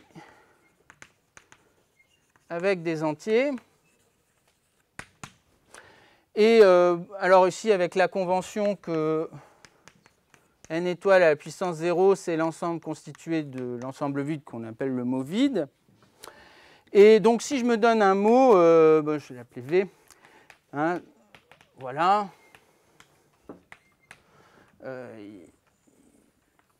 Alors, je suppose qu'il est différent du mot vide. Alors, je vais noter son parent. Donc, on le voit comme un individu. Son parent, lui, va être codé par la même liste d'entiers, mais on s'arrête à n-1. Bon. Alors, à ce moment-là, un arbre, qu'est-ce que ça va être? Donc, ça va être un sous-ensemble, enfin un ensemble de mots, tel que, bon, on veut que l'ancêtre soit dans mon arbre, ça va être la racine. On veut que si j'ai un sommet ou un individu dans l'arbre qui est différent de l'ancêtre, alors son parent direct est aussi dans l'arbre. Et puis après, bon, ici on veut une condition de parcimonie pour coder les arbres. C'est-à-dire qu'ici, bon, alors voilà. Pour tout individu dans l'arbre T, il existe un nombre entier que je note K de V de T, qui est le nombre d'enfants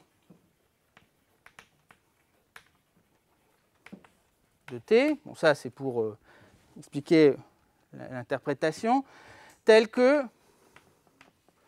eh bien, voilà, si V s'écrit V1, V2, Vn, alors V1, V2, Vn, J est dans l'arbre si et seulement si J est compris entre 1 et le nombre total d'enfants de l'individu V. Bon, alors autrement, bon, là je formalise vraiment de manière un peu répugnante ce que c'est qu'un arbre, mais enfin bon, on va rapidement oublier ce truc-là.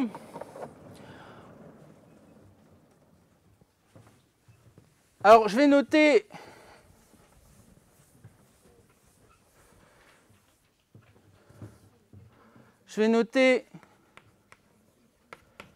T, l'ensemble des arbres,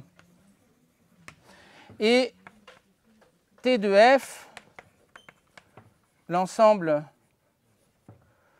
des arbres finis,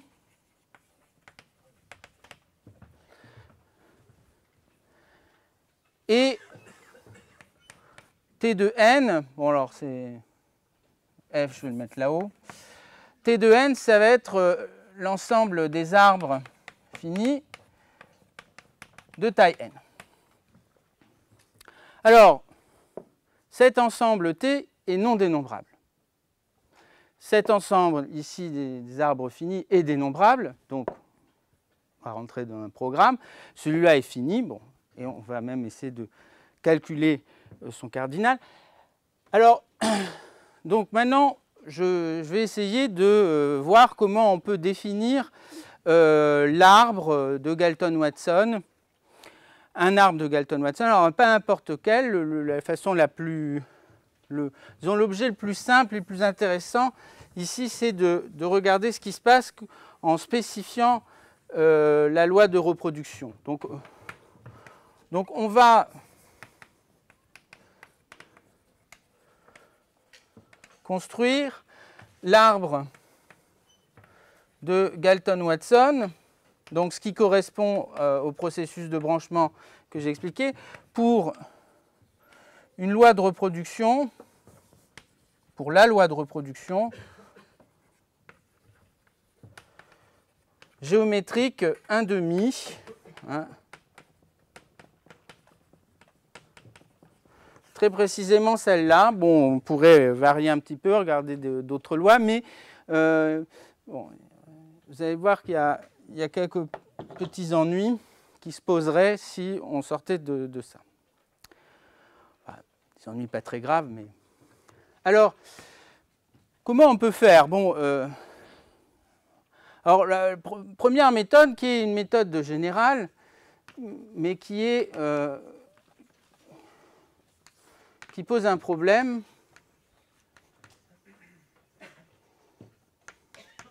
de rigueur dans le cadre des classes préparatoires.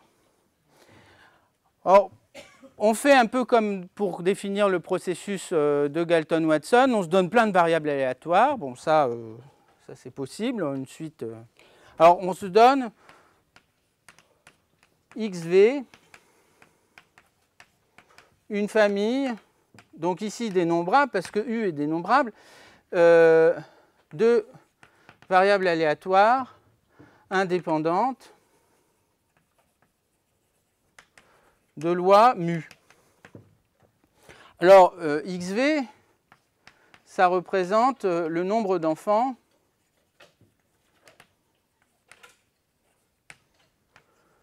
de V. Un individu qui ne sera peut-être pas dans notre arbre à la fin, mais on s'en donne plein. Et puis, on pose, on va l'appeler tau, notre arbre. Donc, ça va être l'ancêtre, union, les sommets V1, Vn, tels que Vn est inférieur ou égal à x du parent de V, youpi. Avec ce codage là que j'ai fait, bon, on ne comprend rien, mais eh bien ça marche, hein, voilà. On est content, on a bien un arbre. On peut le vérifier, ça c'est déterministe. On vérifie que pour tout oméga, taux de oméga est bien un arbre, au sens de cette définition-là. Mais après, il y a un problème, c'est... Bon, alors on sait que la loi de reproduction ici, quelle est sa fonction de répartition? Sa fonction de répartition, en fait, donc, se calcule explicitement, elle est donnée par ça, et sa moyenne, c'est 1. Donc, l'arbre va s'éteindre, enfin la population va s'éteindre presque sûrement, et on pense que l'arbre va être fini presque sûrement, ce qui est le cas, mais en même temps, ici, on ne peut pas vraiment utiliser ce qu'on a fait avant, parce que c'est quand même c'est pas très clair. Et puis, il y a un problème qui est que ça atterrit dans un espace, donc on ne sait pas, a priori, si cet arbre est fini ou pas. Alors, par exemple, si j'avais changé de loi de reproduction, pris quelque chose de surcritique, alors là, on sait qu'avec une probabilité positive, ça va être infini. Or, cet ensemble n'est pas discret. Donc, il faut définir une tribu sur l'espace d'arrivée. Hein. Il faudrait définir une tribu.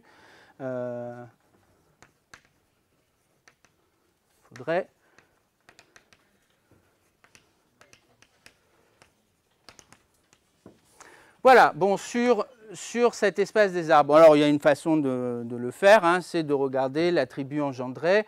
On pourrait regarder, donc, B, l'attribut engendré par l'ensemble des arbres qui contiennent un sommet donné. Voilà, et on fait varier V dans l'ensemble de tous les mots possibles. Et ça, c'est une bonne tribu, bon, voilà, etc. Mais ça dépasse de très loin le cadre de classe préparatoire, parce que là, pour le coup, on fabrique une tribu un peu bizarre et on a besoin d'une théorie générale. Alors, bon, l'idéal, ce serait de définir nos arbres comme ça sur l'espace des arbres finis. Il faudrait savoir à l'avance qu'ils vont être finis. Alors, c'est ça la petite difficulté. Alors, en tout cas, pour les lois de reproduction géométriques 1,5, d'une part, c'est une des plus intéressantes, vous allez voir pourquoi, et d'autre part, là, pour le coup, on peut tout faire à la main. Alors, l'autre méthode, donc, ça consiste à... Bon, alors, imaginons que notre arbre tau soit bien défini, qu'il existe, qu'il est... Alors, quelle est la probabilité? On se donne un arbre fini. Quelle est la probabilité que cet arbre soit exactement l'arbre petit t. Alors, bon, si je dessine petit t, par exemple ici, voilà, bien, il faut que l'ancêtre ait 2 enfants ici. Bon. Et ça va arriver avec probabilité mu de 2.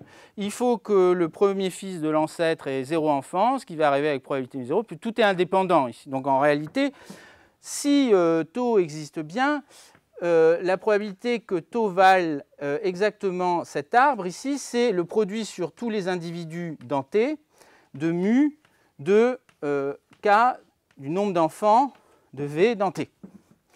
Alors, c'est cette probabilité. Alors, on peut très bien dire, soit je prends un arbre, je définis ce poids. Bon, et après, évidemment, S définit une probabilité sur l'espace des arbres finis. Bon, bon courage, si vous voulez essayer de le faire vraiment, pour des mesures mu, même de moyenne inférieure ou égale à 1, enfin, nécessairement de moyenne inférieure ou égale à 1, c'est assez compliqué. C'est très pénible. Bon, alors ici, on a pris un cas particulier. Ça va être 2 puissance moins k de v de t moins 1. Et ça s'arrange. Alors pourquoi ça s'arrange? Parce que on peut utiliser une petite formule sur les arbres.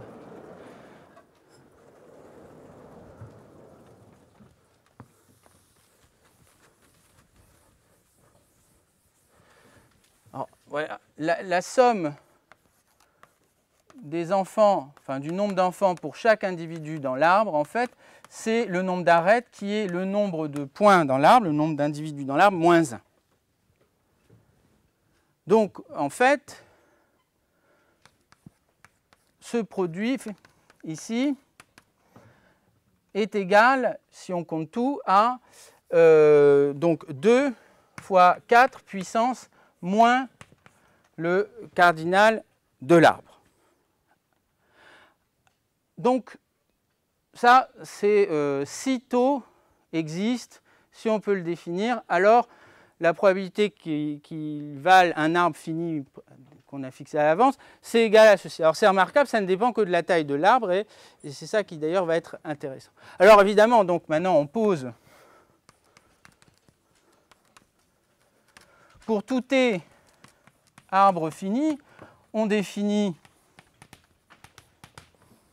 le poids de t, alors on va dire que donc c'est 2 fois 4 puissance moins son cardinal, et en fait on va aussi le voir, parce que ça nous arrangera, le voir comme ceci.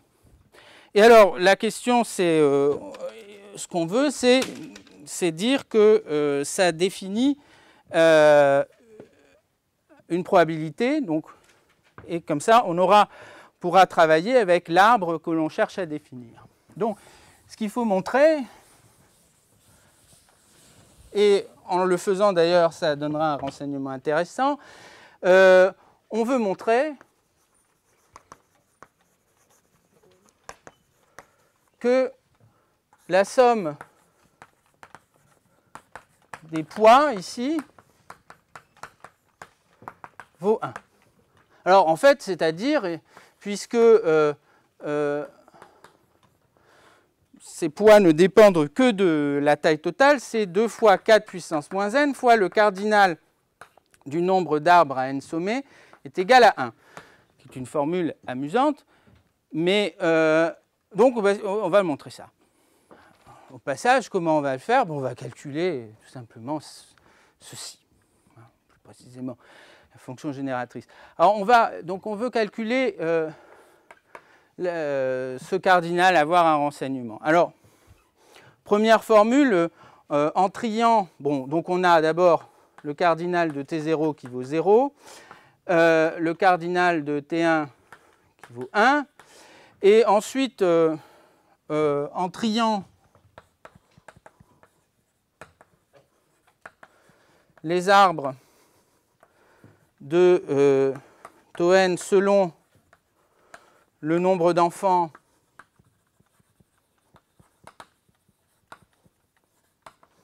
de l'ancêtre, on aboutit à une formule, hein, donc une formule récursive simple.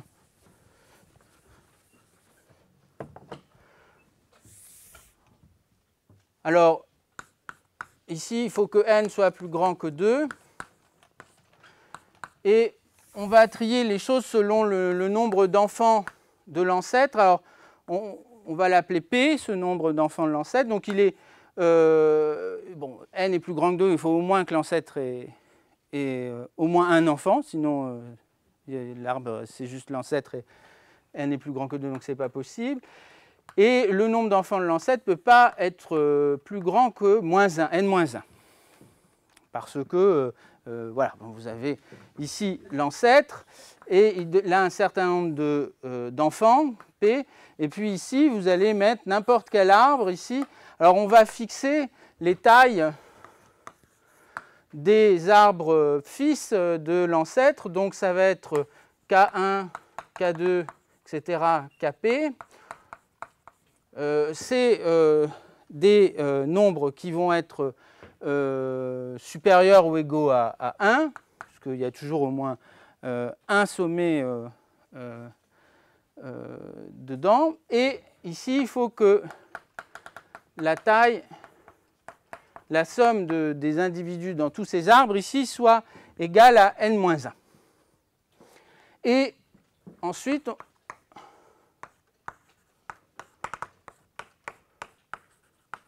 on a ceci. Bon, alors ça, c'est juste une formule où on compte, hein, il n'y a rien de compliqué. Mais alors maintenant, ce qu'on a envie, c'est d'utiliser des fonctions génératrices pour pouvoir tomber sur une équation fonctionnelle dont on espère qu'elle ne va pas être trop compliquée pour trouver explicitement les coefficients de Tn. Alors évidemment, le problème, c'est on pourrait faire ça avec des séries formelles, mais il y a un truc un peu désagréable, c'est plus au programme, donc bon, peu importe. Alors, il faut déjà essayer d'avoir une borne a priori, parce qu'on veut définir g de x qui va être x puissance n fois cardinal de Tn. Bon, ici, je peux commencer à 0, mais enfin, c'est... Bref.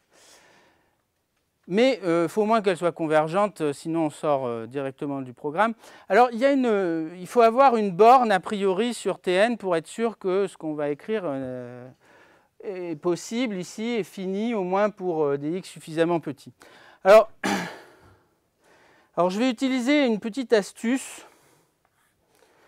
Voilà, vous avez votre arbre planaire, et puis, voilà, vous faites la liste des sommets dans un certain ordre. Donc ici, vous avez T qui est un arbre à n sommets.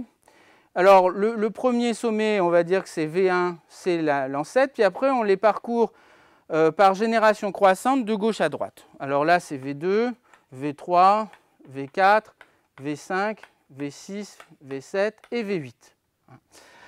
Bon, par exemple, enfin, en gros, vous trouvez une façon déterministe d'indexer les sommets. Et puis, qu'est-ce que vous faites? Eh bien, à T, vous associez le nombre d'enfants, enfin la suite des nombres d'enfants des sommets listés dans cet ordre de visite. Alors, ici, ça atterrit dans l'ensemble des entiers, des n-uplés d'entiers positifs dont la somme fait n-1. Pourquoi? Parce que dans un arbre, la somme des nombres d'enfants des sommets fait toujours... et alors ça satisfait d'autres contraintes que je n'explicite pas. Il y a d'autres contraintes sur ces nombres ici, hein, pour avoir un arbre. Mais en tout cas, c'est injectif. Bah oui. Prenez deux arbres différents. Vous allez voir qu'à un moment donné, les suites sont différentes. Alors, bien, du coup, le cardinal du nombre d'arbres à n sommets est plus petit que le cardinal de cet ensemble. Et le cardinal de cet ensemble, bon, raisonnement classique, c'est 2n moins 2, n moins 1. Donc vous pouvez le voir comme le coefficient d'ordre n moins 1 de 1 sur 1 moins x, enfin de la fonction 1 moins x à la puissance, donc ici il y en a n, voilà. Et ça, par Stirling, en fait c'est 4 puissance moins n sur 4 racines de pi n, si je ne me suis pas trompé. Bon, en tout cas, pardon, ici ça ne tend pas vers 0, hein, voilà. C'est 4 puissance n. Alors, donc en gros, ce nombre est plus petit qu'une constante fois 4 puissance n. Donc, cette série génératrice est bien définie, au moins pour x appartenant à 0. Bon, un quart, on peut fermer à un quart, mais on s'en fiche, hein, il suffit juste d'un voisinage de 0. Et je prends des x positifs, je me fiche du reste. Alors, je vais bientôt finir, rassurez-vous. À ce moment-là, que devient notre équation ici? Eh bien,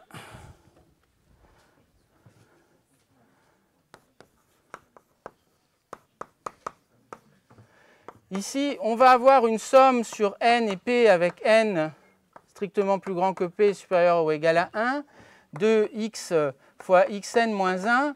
Et en fait, vous apercevez qu'on peut interpréter les choses en disant que c'est le coefficient d'ordre n-1 de g à la puissance p. Et ici, alors, il faut que je rajoute x.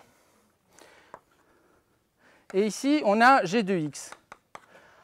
Alors, pour x suffisamment petit, g de x est plus petit que 1.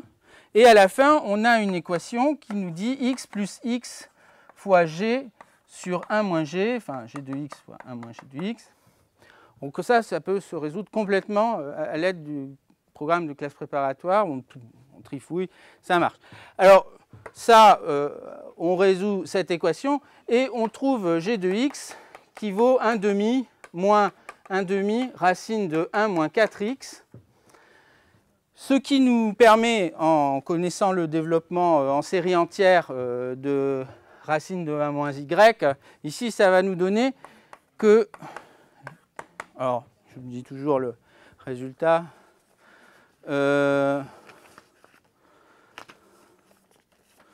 bon peu importe, enfin si quand même ce sont des nombres célèbres, donc bon. Bref, on trouve quelque chose qui doit être 2 puissance n-1. On fait le produit des nombres impairs jusque 2n-3 et on divise par n factoriel. Donc ça nous permet de calculer explicitement le cardinal de ces nombres-là par des méthodes de série entière. Alors, l'autre point, c'est que, revenons à nos moutons, nous ce que l'on voulait, c'était montrer que la somme des poids valait 1 et définir ainsi notre arbre. Eh bien, en fait, 2 fois 4 puissance moins n fois le cardinal de l'ensemble des arbres à n sommets, c'est 2 fois g de 1 quart, qui vaut 1, effectivement. Voilà. Donc, on a terminé la preuve de ça. Alors, du coup, maintenant, on dispose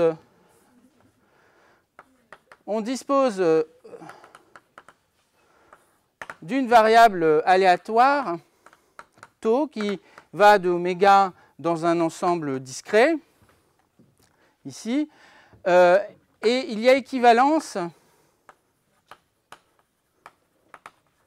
on va même montrer, entre, premièrement,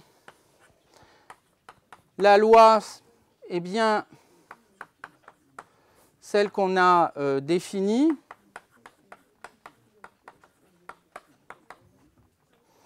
donc ici,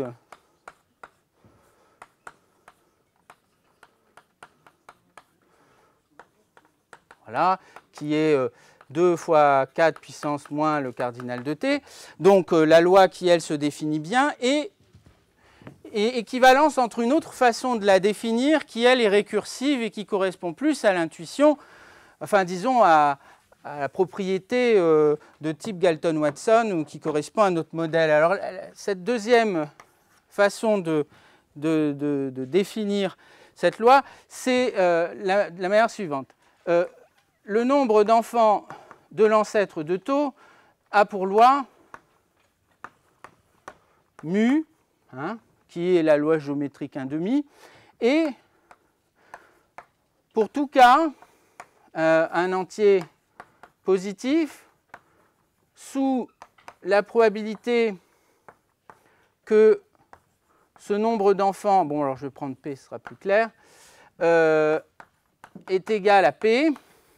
Alors voilà, j'ai mon arbre, et puis je vais appeler les arbres fils, ici, ou filles, ou fils neutre. Voilà, si vous voulez. La progéniture, je vais si l'ancêtre a P enfants, je vais les appeler tau 1, tau 2, tau P. Alors, sous cette probabilité-là, tau 1, tau 2, etc., tau P sont indépendants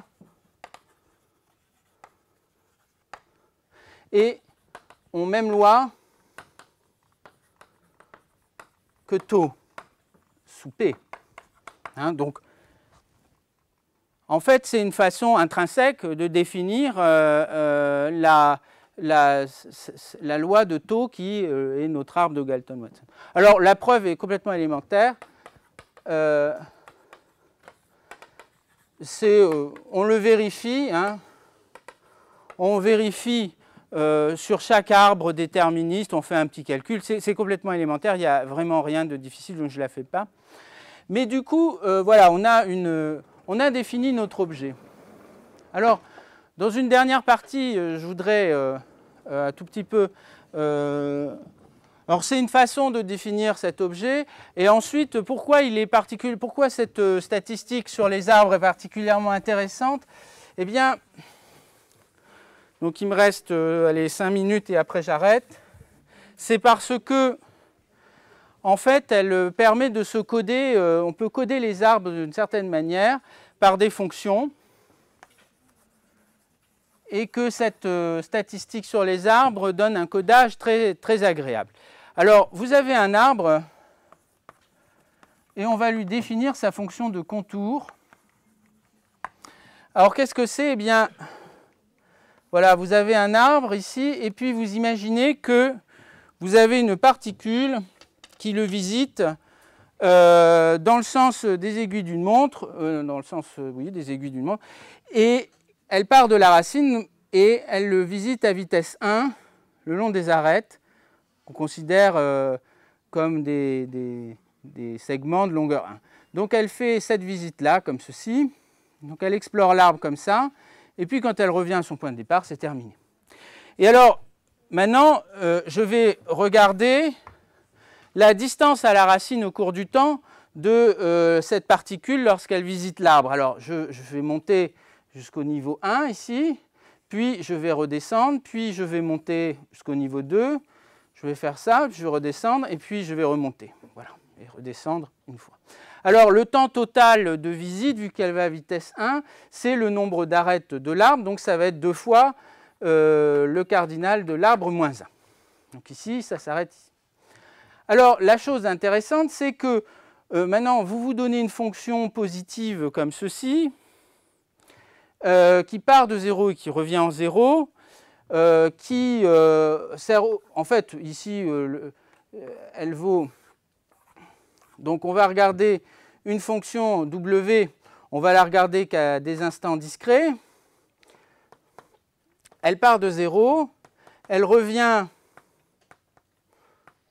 en 0 à l'instant 2n-1, et entre les deux, elle est positive, et aussi, elle ne peut pas monter ou descendre de plus que 1, à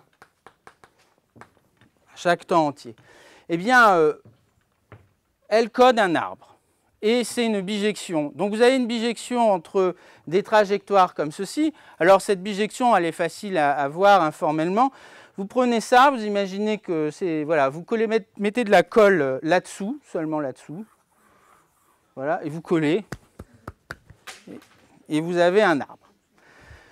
Bon, alors, ce codage est particulièrement intéressant parce que quand on choisit, et ce n'est pas très difficile à montrer, quand on choisit tau, qui est un Galton-Watson de loi géométrique, de loi de reproduction géométrique, eh bien, sa fonction de contour, ça va avoir la même loi qu'une marche aléatoire stoppée juste avant un certain temps aléatoire, qui est le premier instant où cette marche aléatoire vaut moins 1. Alors ici, donc la marche aléatoire simple sur Z, on a dû vous en parler hier. En fait, donc Wn s'écrit comme bon, alors, xi de 1 plus, etc., xi de n, où les xi de n sont indépendants. Et de même loi, qui les xi de n valent plus 1 ou moins 1, avec probabilité 1,5. Donc une marche au hasard. Et en fait, donc cette marche au hasard, elle va finir par visiter moins 1. Alors, ce n'est pas très facile à démontrer, mais comme on peut montrer la bijection ici de manière déterministe entre les arbres et ces portions de marche, en fait, on peut déduire ça de nos petits raisonnements. Donc voilà, bon, pour conclure, on a notre marche aléatoire, comme ceci. Et on l'arrête quand elle touche moins 1. Alors cette trajectoire ici code un arbre qui est notre arbre de Galton-Watson, probabilité de loi de reproduction annuelle. Alors ça peut se démontrer vraiment, c'est un truc de combinatoire, très simple, enfin pas très simple si on veut rester dans le cadre des classes prépa, mais qui est tout à fait faisable. Et alors évidemment, maintenant, si je regarde ça, vous savez que les marches aléatoires, lorsqu'on les renormalise en temps et en espace, ça tend vers le mouvement brownien. Eh bien, ce codage, en fait, est la clé de ce qu'on peut appeler l'arbre brownien, puisque on va avoir un mouvement brownien, donc une trajectoire continue, qui va en fait coder un arbre. Alors, je dis le mouvement brownien, pour être plus précis, c'est une portion du mouvement brownien, qui va coder un arbre aléatoire qu'on appelle continu, qui est l'arbre brownien, et qui est en fait la limite de ces arbres de Galton-Watson lorsqu'on les fait grossir et qu'on renormalise la taille de leurs arêtes. Donc on obtient des objets fractales très compliqués, mais en même temps avec de très nombreuses propriétés. Donc essentiellement, ils ont des feuilles partout, ils sont des espaces compacts aléatoires, des espaces métriques compacts aléatoires qui ont des propriétés intéressantes et ce sont des objets qui sont encore de nombreux modèles. Donc c'est, disons, à partir de cette petite constatation sur les arbres aléatoires, ces modèles-là, qu'en fait, en poussant beaucoup plus loin, on peut définir des arbres comme ceci. Bon, je vais m'arrêter là. Désolé pour le retard.